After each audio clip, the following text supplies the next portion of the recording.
I've had many opportunities in my life to find the light in the darkness. And in the end, so far, I can say that I have successfully found the light in even the darkest of my experiences, although rarely during those experiences. I find it most of the time upon reflection. As I complete this speech today, we are in the midst of the third wave of COVID-19. Many, if not most, of our global citizens are struggling in one way or another. Across the world, there is disaster and devastation striking many people in different ways. For many, it is very difficult to watch. It's difficult to know what to do.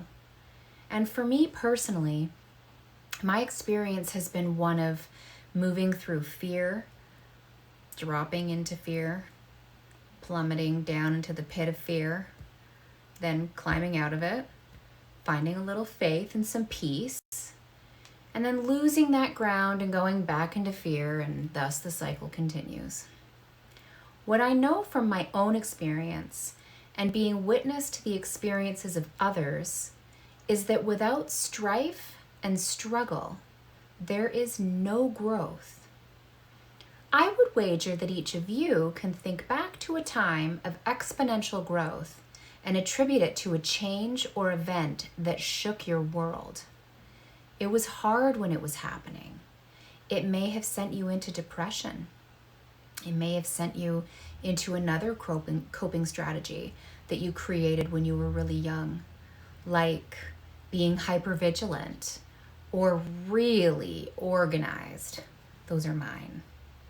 Or blaming someone else, or anger, frustration, possibly distracting with something like eating, drinking, social media scrolling, or pouring everything you've got into exercise. And when you got to the other side, life was different. Life was fuller. Life was more fulfilling. That was, of course, until the next difficult event.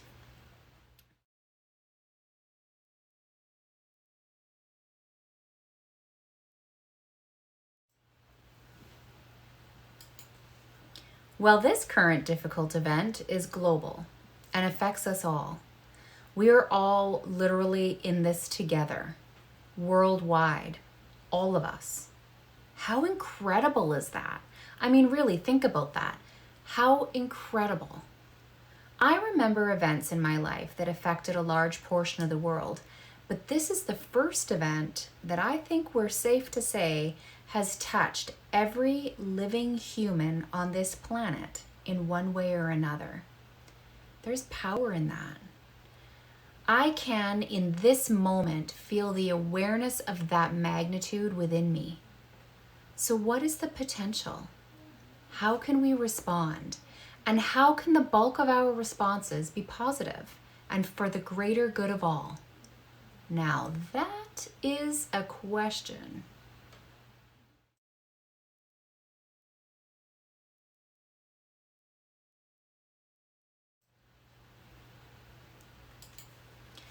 We are so quick to point the finger out and blame the event, in this case, COVID-19. We are all so at the effect of COVID-19 that we've decided to hand it a great deal of power and control. An example of this is we've decided that when we type it, we should capitalize it, for example, like with the caps lock on. COVID-19 takes control, becomes bold and strong and in our face, and then back to caps lock off, and then everything else that follows is somehow less important. Now please don't mistake this as me trivializing COVID-19 and the damage that it has caused us. That is not my point here. The grief and loss that have come from it are very real and worthy of our acknowledgement. What I am saying is, why make ourselves lesser than COVID-19, like it somehow is more important and grander than the rest of us? Our power lies within ourselves. And when we point the finger out to blame, we give that power away to that person or people or that event or whatever that thing may be. And then we suffer. And it's that suffering that I wish to address today.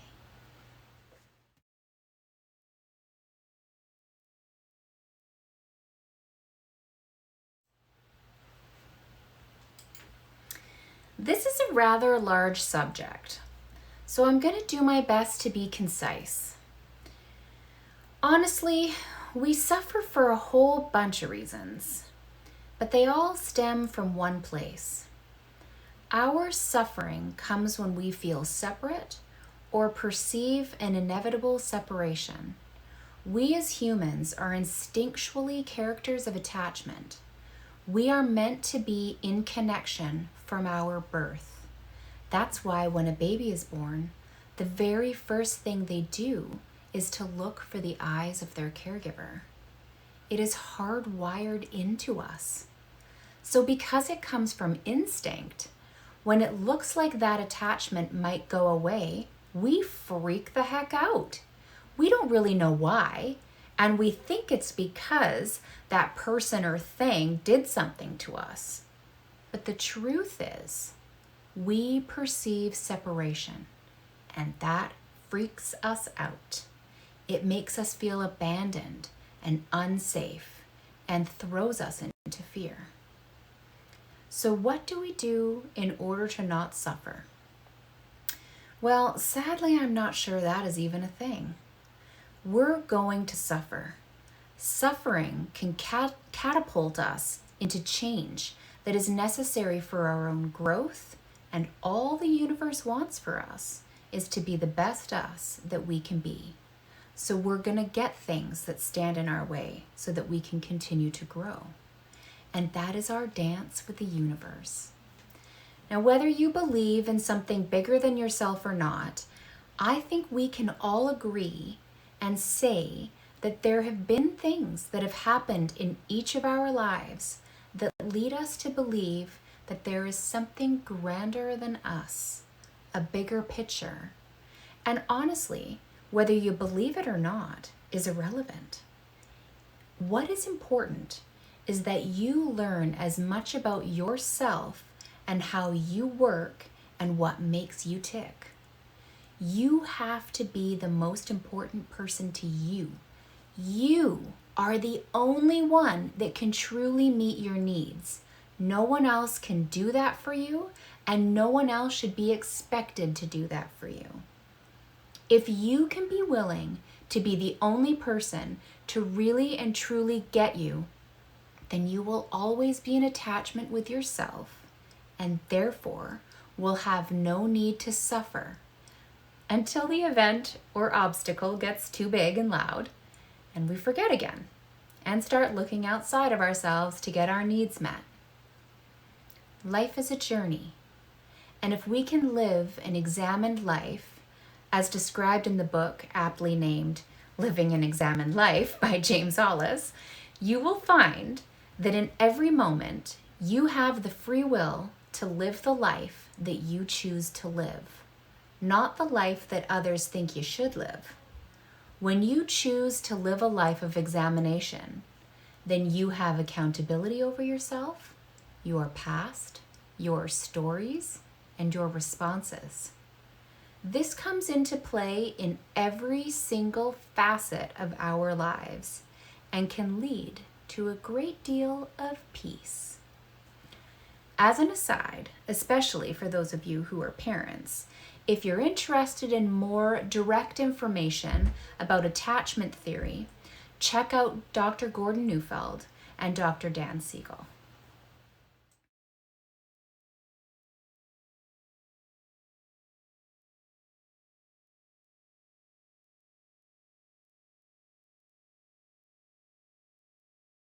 Let me start by saying that there is no one way to accomplish anything. There are always many paths and opportunities before us at all times. We just have to be open to pure potentiality. And we remain open by choosing to remain open. We do need to know that we have that option, though. So I guess the key is awareness, or being mindful. Mindfulness has become a bit of a trend or buzzword as of late, but it, or at least its core concepts, have been around since, well, forever. The act of being mindful is simply to be aware of our outer world and our inner world, and to pay attention. And in order to pay attention, we must become quiet. I have found that it is very difficult to be mindful while constantly talking. So, in order to maintain my awareness practice, I will pause before I speak to ensure what I am wanting to relay is truly what I am wanting to relay. It is a practice worthy of our efforts and way harder than it sounds, because boy, do I ever like to tell people what I really think sometimes. It doesn't make what I think true, though. I think there are steps that need to be taken in order to be able to meet our difficulties as opportunities for growth, which is how I define finding the light. First, we must honor our feelings. We are emotional beings, and that means that we feel. Our feelings are actually neutral. We just label them based on our past and usually pass some sort of judgment on them, which also comes from our past. When we allow ourselves to feel our feelings without judgment, then we are able to get through them. In order to get through them, we may get curious about the feeling. Then we might ask ourselves, when was the first time I felt this way? And now some of you who have had therapy and have done some inner child work are saying to yourselves, man, why does everything come back to my childhood? Well, because it does. Those formative years between 0 and 6 years old will always affect how we view the world. If we don't bring those unresolved issues to the light, we will always be at the effect of that. Our little selves created coping strategies and belief systems and judgments, all based on what we heard and saw. Thus, our inner world creates our outer world with our perspective based on our past. We limit our suffering when we are aware of the why behind our feelings, and a way to find the why is to get quiet enough to ask ourselves and listen for the answer.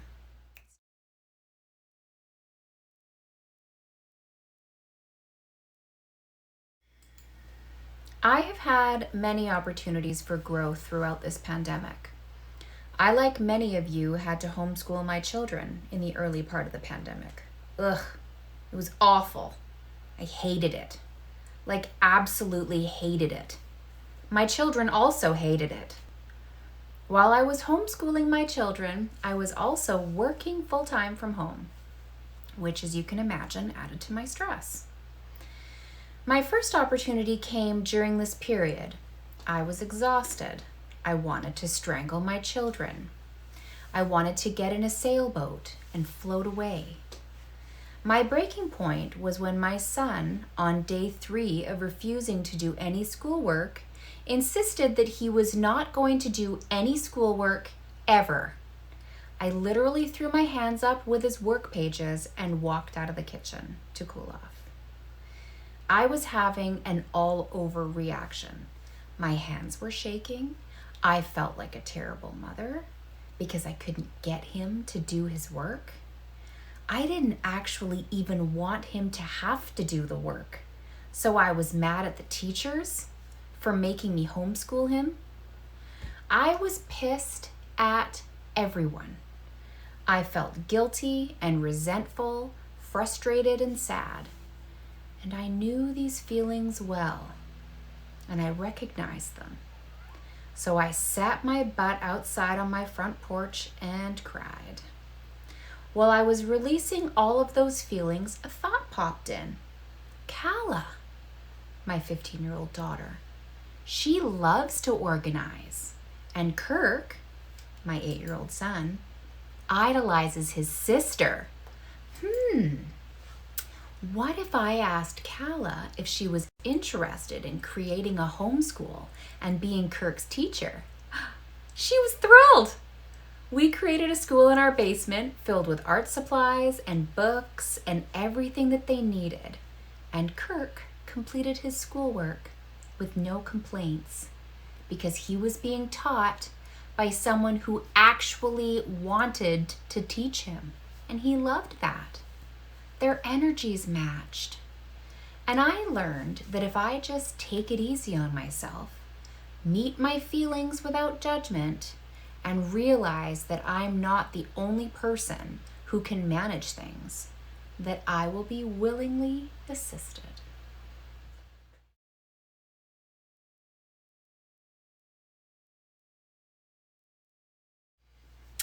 Dr. Dan Siegel says, grief allows you to let go of something you have lost only when you begin to accept what you now have in its place.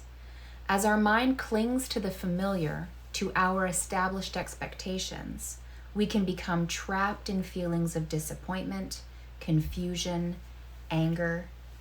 That creates our own internal worlds of suffering. He's a pretty smart dude. Grief is an important and necessary part of healing. Things happen in our lives that take us down to the mat. What has been very difficult with this pandemic is that our healthcare workers haven't had a chance to stop. They have been run off their feet, they have gotten ill themselves, and whether we can feel it or not, we have all been living in an environment of fear and anxiety. With all of that going on, who has the time to grieve? When we grieve, we move ourselves through the feelings of helplessness, angst, frustration, anger, and bottomless sadness. We must take the time to grieve the things we cannot change, the people we cannot bring back, and the people we no longer are. We are never again going to be the people that lived without a pandemic. That must be grieved. We are never going to be able to bring our friends, family, residents that have passed back. That must be grieved.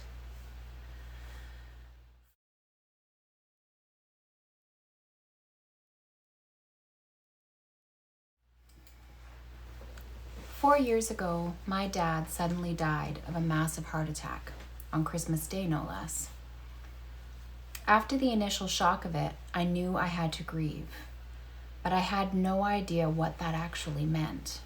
Of course I cried, I sobbed, I screamed, and yet I was completely shut down. I was hiding behind an internal wall because life hurt too much. I was literally just blindly walking through the motions of life. It wasn't until I heard myself say in my head, I will never be the Kerry I was before my dad died. That thought shook me. I had a bunch of realizations around that one thought, and some of them were, I don't have to try to make things how they were. I can release my past self. I felt like I was a snake slithering out of its old skin into a renewed, shiny, silkier me. I knew my dad was proud of me, and I could feel his love, and I feel his love even more now than I did when he was alive. I would like to offer something to all of you, especially those of you in long-term care. For those of you who have had to walk past rooms that once housed a resident, for those who saw the fear in a resident's eyes because they couldn't tell it was you from behind your masks, for those who with a gloved hand held your resident's hand because they could not be with their families and they felt scared and alone. Find time to come together as a team, to remember those who have passed, share stories, Write down your thoughts and share them with each other. Make some sort of ritual around it so that you can collectively grieve together. You have been through and continue to go through so much. You must take the time. Your mind, body, and spirit need to transition this time of COVID. Gift that to yourselves and to your teams.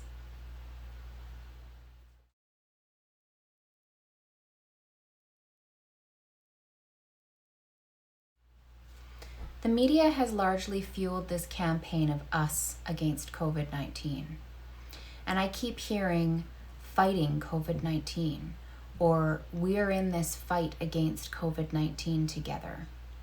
Just look at some of the images circulating online and you will recognize what I'm saying. I ask, how could we change that message to be for something rather than against it? For example, keep your distance so that we can come together. Or get vaccinated to connect. Or keeping communities safe, one needle at a time. When we are against something, we must have a low vibrational feeling within ourselves to be able to be against it. Over time, that is not healthy for us. Anger, fear, frustration, sadness, worry, they all have a purpose. But when they are directed at something or someone, we must all be aware that we are giving power to that thing or person. When we say, you are the enemy, you must be stopped, we are basically saying, I'm not in control, everything happens to me, and I am a victim to my circumstances. So right now, you might be saying, but I'm not in control of this pandemic. I do everything that is suggested. I'm responsible. I ensure that my family is responsible. And everything is out of my control. Well, that is true. However, the part that is not out of your control is how you respond to the pandemic. Indulge me for just a moment. Say out loud to yourself, I hate COVID-19. I can't see the people that I love. I can't go to the places that I love, and it's all COVID's fault. Now check in with your body. How does that feel? I feel small. I feel out of control. I feel scared. My chest is tight. My stomach is hard. Now say out loud to yourself, COVID-19 is an event that I get to live through and experience and grow from. There will be loss, and that is hard. And I know that this too shall pass. Now, how does that feel? I feel empowered. I feel grounded. I feel present. And I feel like a grown-up. This is a way that we take our power back. As I said before, a necessary part of the journey is to grieve, and that looks like screaming in rageful agony, maybe. And yet, it will pass. And when it does, you have the opportunity to choose how you are going to respond. You can come from fear which looks like, boo hiss COVID, you're evil and yucky, or you can choose love and slow yourself down. Take inventory of what matters in your life and use this opportunity that we all have at our disposal and grow.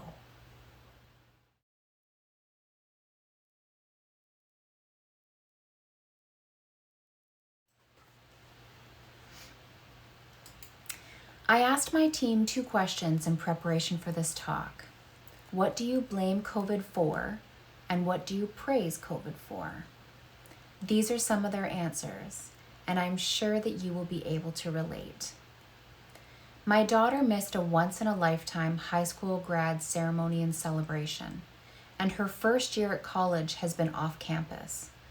These two experiences are really social experiences, and although the grads and their teachers made the most of it, and we were fortunate to have beautiful weather, so small celebrations outdoors were possible, I wish she had been able to celebrate these achievements fully. I have enjoyed how my community and neighborhood came together to support and protect each other when the pandemic arrived. My local community has a large senior population, and through our local Facebook page, neighbors were shopping, sharing toilet paper, and cleaning supply stockpiles, sewing masks, preparing meals, and checking in when family was not able to. When Our Place put the call out for support to help the homeless self-isolate, sleeping bags, tents, and other camping supplies were purchased and donated. I have not been able to be a part of my family and friends' milestones. That's been the hardest part. COVID has taught me to be patient and not to rush. I have time to do things I never felt like I had time for before, like learning to cook and learning to garden. I praise COVID for helping me realize who the important people are in my life, as we still have the technology to reach out and see the ones we love. COVID has definitely increased my isolation. Being an introvert at first, I was good with this, but it makes it too easy to isolate. This is not good for mental health in the long term. COVID has made me appreciate my friends and family more. While isolating at home, especially in the early days, the coming together of close neighbors has been an unexpected highlight. Congregating with a safe distance in our backyards not only lifted our spirits, but got us engaged again with wonderful people that surround us. And this will continue onwards. COVID has taken my social life, and I blame COVID for these extra 15 pounds. COVID has also given us the chance to work from home, which I really appreciate. And the plus side is everyone is much more conscious about sanitization, so I haven't been sick since it started. Well, it has definitely affected my freedom to be honest, and I have not left home at all for over a year. But it has brought my family close together, and I have discovered all kinds of new crafty projects. I thank my team for their wonderful and vulnerable feedback, and I can say that in the last year I have grown to deeply appreciate our team at work, even more than I did before, because we all work so hard and we are all there for each other. It is hard not physically being in each other's company each day like we used to, but our personal connections have gotten stronger. This is another way that we find the light. Gratitude. Finding what the COVID-19 pandemic has brought to our lives.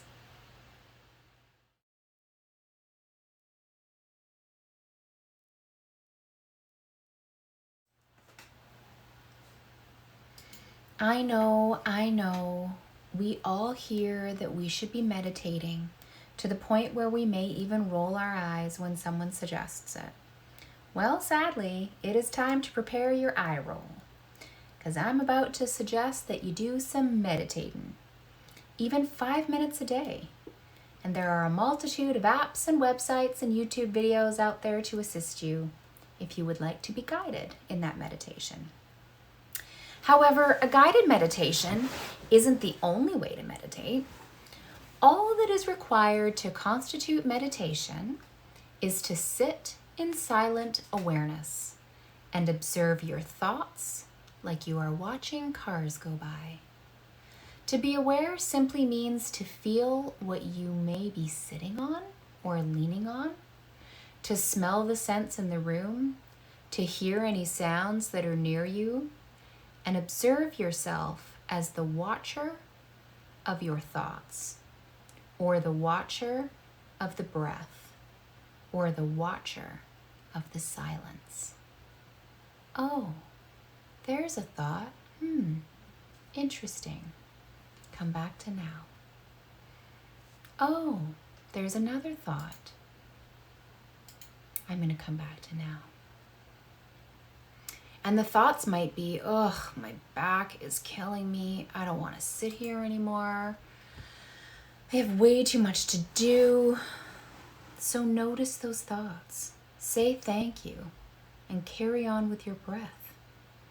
When we meditate on a regular basis, it gets easier to relax and slow ourselves down. That is the main point. And then there is a multitude of scientifically based reasons for meditating. Increased self-awareness, increased memory, and the ability to calm your central nervous system, just to name a few. So I know we are all busy and we are all so wrapped up in the day-to-day of our lives, myself included. I endeavor to meditate every day, and I don't always. I have to say to you though, who else is going to observe us and listen to us like us? Don't we deserve that kind of attention? Don't we deserve to have our blind spots come to the surface so that we can look at them and heal them, so that we are no longer at the effect of them? Doesn't that sound nice? Well, that is just a way to come to peace, to find the light, even during a pandemic.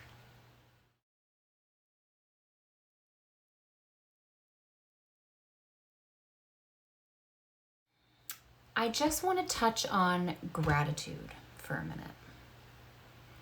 There are so many reasons why gratitude can change our mindset.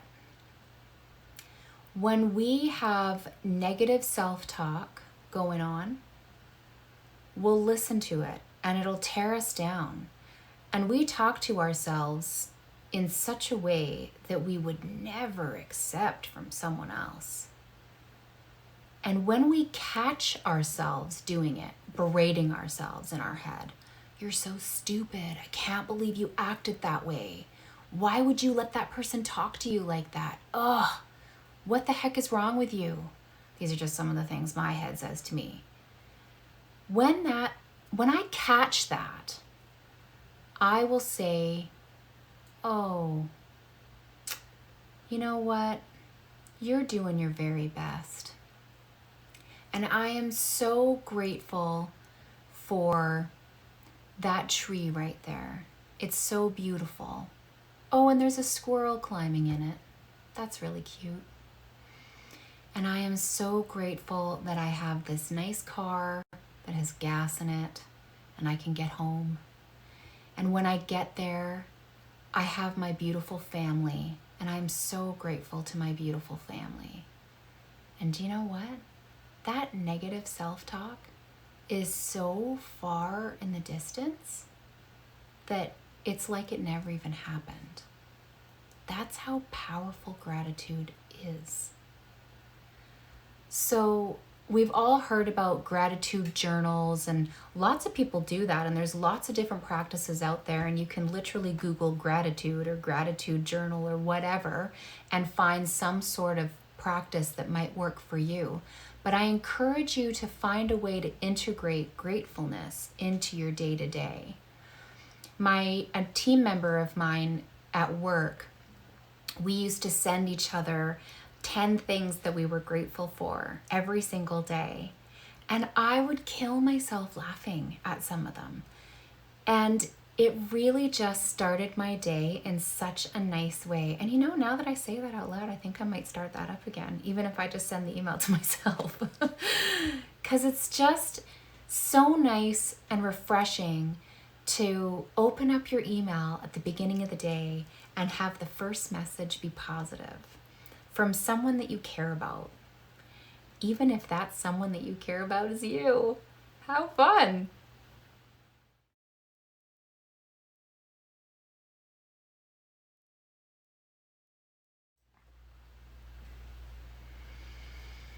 So, we are coming to the end of our time together. And I really just wanted to highlight a couple of things so that you can have some key takeaways. I think we need to remember that every single thing that we have happening in our lives is going to be affected by our perspective. That is how we see it. You've probably got examples of siblings that live in a house and experienced the exact same scenario. And one sibling took it as a horrible event, and the other sibling has no clue what that person's talking about. They're like, I was right there. They weren't rude at all. It's because we see it through our own eyes. We see it through our perception. That's how it works. So if we can just remember that if we're having a reaction to whatever it is that's happening, we need to take a step back. And we need to grab hold of ourselves and ask, ooh boy, what is this about? Why am I having such a reaction? I'm going to take a minute. Because the last thing any of us want is to blow up events in our lives and, have to go back and make reparations with friends and family that we love, that we just crapped all over because we were having a bad day. None of us want to do that. So if we can just remember that you take a minute when you're about to freak out and just collect yourself. And if you can't do it in the presence of other people, get yourself out of there. Go to the bathroom. Collect yourself. And then you can come back to the situation as your grown-up, magnificent self and, not a toddler in a grown-up suit.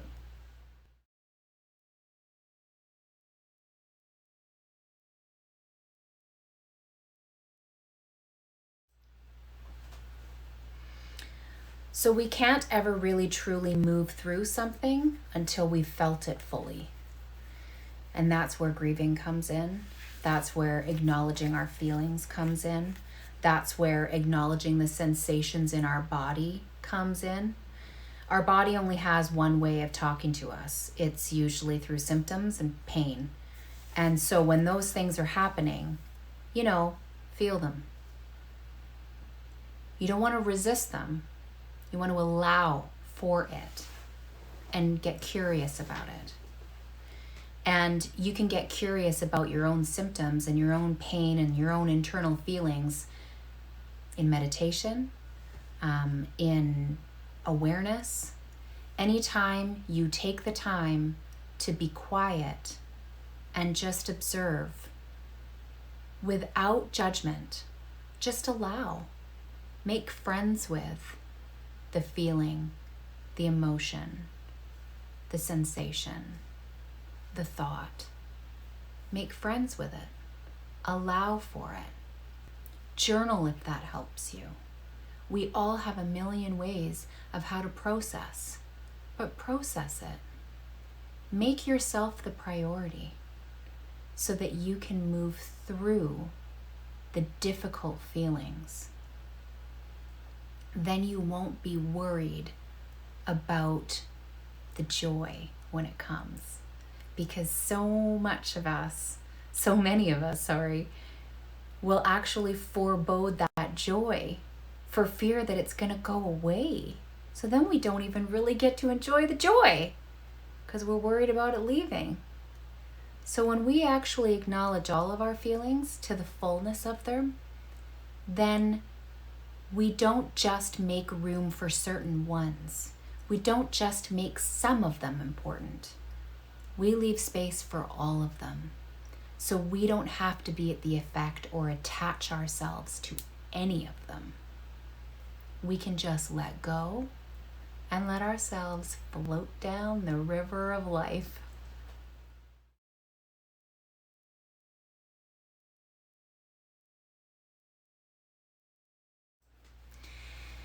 So, how have I found the light during this pandemic?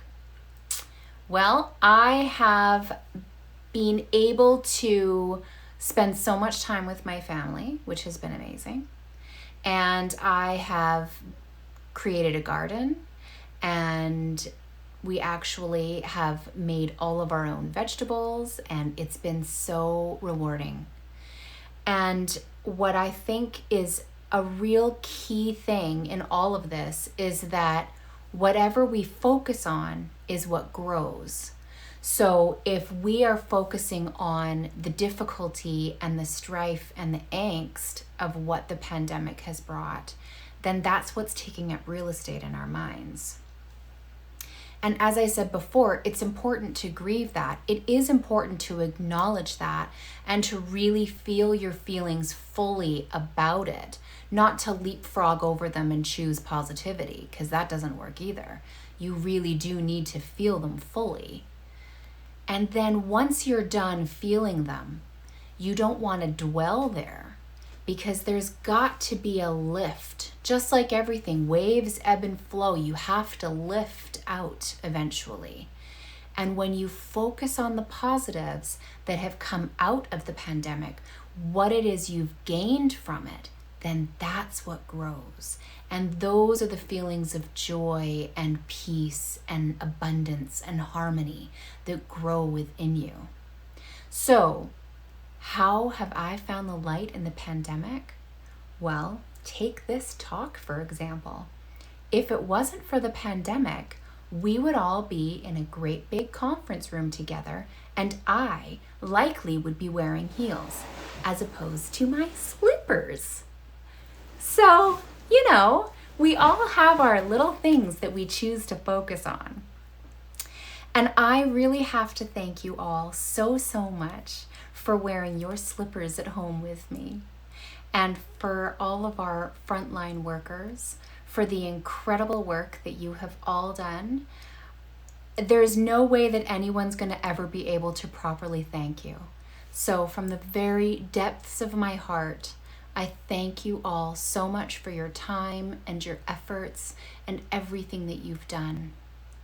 Take good care.